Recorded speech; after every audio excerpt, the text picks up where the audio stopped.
Hi, welcome to Pregame TV. I'm your host, Bryan Leonard, here with Vegas Runner. We just talked some hockey, and you got hardly anything out of me, but I hope to give you some information for baseball. I'm going to take a look here at the Miami Marlins against the Philadelphia Phillies. It's going to be my free play. Let's hear what you think about this one. Disappointed in Philadelphia. I'm a Phillies, not a Phillies fan, you know, having booked in Philly. Growing up in Philly, I was rooting against Philly teams, but now that I'm here in Vegas, I have a soft spot for Philly teams. Saints are my favorite football team, but there's reasoning for that. Anyway, here's the thing. When you look at the Phillies, I thought coming into this season, before the season started and me and Scott were breaking down the NL East on first preview, I said this team, if they could win home games, they have a shot in that division.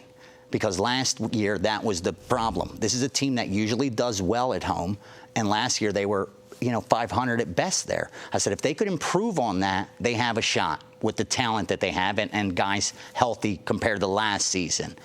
They haven't been able to do that, though. If you look, here's a team that's only 14-15 at home, one game below 500. So for some reason, they haven't been able to get it done at home. And that's the whole reason they're 2 games under 500 for the season. I'm a little surprised, I'll tell you. Offensively, when 26th in runs scored, is surprising when you look at that lineup. Right. Even more surprising, 22nd in ERA, 17th in WHIP. When you look at that pitching staff, is it aging? Probably, based on those stats. The problem with Miami is simple. You can't make money betting them. And I know that a market is efficient because it corrects itself. And the sports betting market being efficient eventually corrects itself. So somewhere along the line, you should be able to make money on the Marlins. But they're a team that's 16-42. They win 28% of their games. For you to break even on a team that wins 28% of their games, you have to be getting plus 250, like plus 260 to make a tiny profit.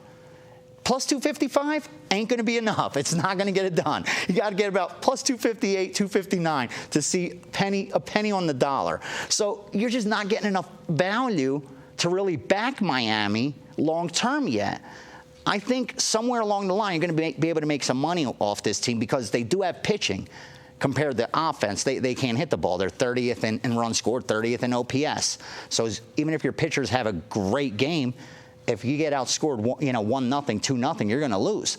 And right now, this is a team that's 17th in ERA. Not too bad when you're considered the worst team in all baseball. So for me, as much as I can't lay that kind of price on the Phillies at home because it's not warranted, I couldn't bet Miami with found money right now. I can't do it. I look for spots for dogs like this, and they're just one team I've been like, I'm staying away, and I've been happy. Thank you. I've stayed away from them because usually I'll chase with a team like this. What did you say Miami's record was right now? 16-42. So 16 times people bet Miami, and they won. Yeah. So out of 58. The numbers you're talking about, and I fully understand, are what they have done up to this point. Exactly. And what you have to do as a handicapper is decide, is there value going forward? I agree. When you're looking at the Miami early in the season, they weren't a 2-1 dog. They weren't high underdogs. So it's starting to get to the point now there's some value. And use the Houston Astros just last week where they went 5 in a row. Exactly. And I think they were winning tonight. They're playing a lot better ball now. I agree. And if you take a look at Miami's minor league system, they've picked up a lot of good players in these offseason trades. And some of them are starting to come up. Their best starting pitcher is a guy who didn't even make the opening day roster. He was just pitching in single A. So they've got a lot of talent coming up. And right now, we're taping this, what is today, June 4th? It's the Super 2 situation in Major League Baseball where these teams don't have a lot of money, have to wait for these guys to get that time in the minor leagues, then they can start bringing them up. So I think there's going to be some value on these teams that right now Agreed. part of. And you take a look, Justin Turner is pitching this game against Cole Hamels. Justin Turner was called up last week. He came over from the Detroit Tigers trade. He was highly touted for the Tigers. He came over in the trade, pitched a little bit last year, nothing outstanding in that. I think he was like 1-4. Didn't pitch overly bad, but he just didn't pitch enough as much as what they wanted him to do. But he's got 1 win. He's 1-0 on the season. He's got as many wins as Cole Hamels is right now. Cole Hamels 1-9 on the season.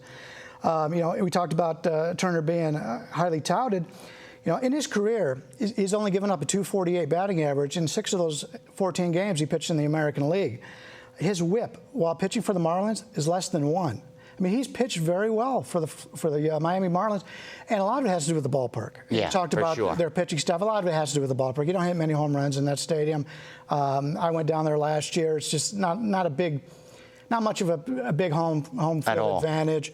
But it is a good pitcher's park. And you take a look at Hamels, 6.05 ERA at home. In 12 starts this season, he's 1-9, as I pointed out. Take a look at some of these offenses he has faced. He's been very lucky against the teams he's gone against. When you go up against teams with the OPS, he's faced the number 26 Kansas City Royals, number 30 Miami Marlins, team they're playing here. He's already faced them 3 times. It is hot in here.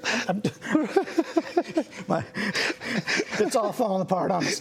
Number 24, Pittsburgh Pirates. Number 27, New York Mets. Number 28, Washington Nationals. He's faced a very easy schedule of offensive teams. Cleveland and Atlanta are the only 2 top 10 OPS teams he's faced. So he's faced 7 games against bottom 10 teams, 6 against the bottom 4. He's yet to face a top 4 offense, and he still has a terrible ERA. They ruined that kid's career early on by pitching him too many innings. They may have pitched him too. The first 2 years of his career, when he pitched for Philadelphia, when there was World Series contenders, they threw that kid's arm out. They ruined a kid that would have been a stud. And you see this a lot of times in Major League Baseball. And his account, I mean, he's got future Hall of Famers in the lineup with him, pitching rotation. He wants to be one of those guys. Exactly. He wants to keep up with them. He doesn't want to get pulled out of the game as the innings come up.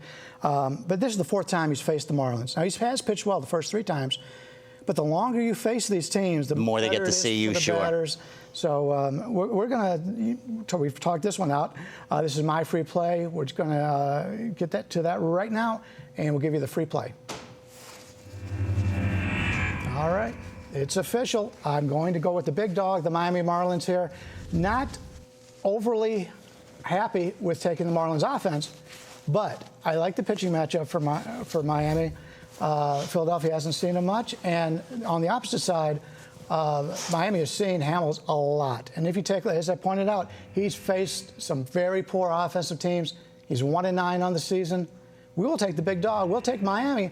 These big dogs have been cashing lately. Miami and Houston, they're playing better ball. There's lots of value in them now. Get it while they're hot. We'll take the Miami Marlins, and we'll be back in just one moment for another baseball play. Houston Astros taking on the Baltimore Orioles. The marquee team, the marquee games. Hey, I'm here. You know it's going to be the marquee games. Back in just one moment on Pregame TV. I can't wait to see you.